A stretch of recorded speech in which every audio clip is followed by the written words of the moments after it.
Hey y'all, today I'm gonna mix up some whole peanuts and some shelled peanuts, and I'm gonna weigh them, and let's see how long it takes for the blue jays and the woodpeckers to eat them.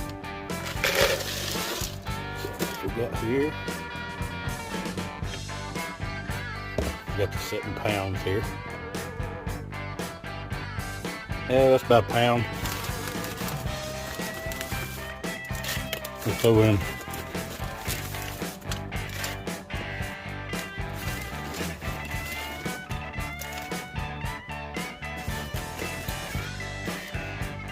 alright, there's about a pound and a half. Let's see how long it takes them to eat it.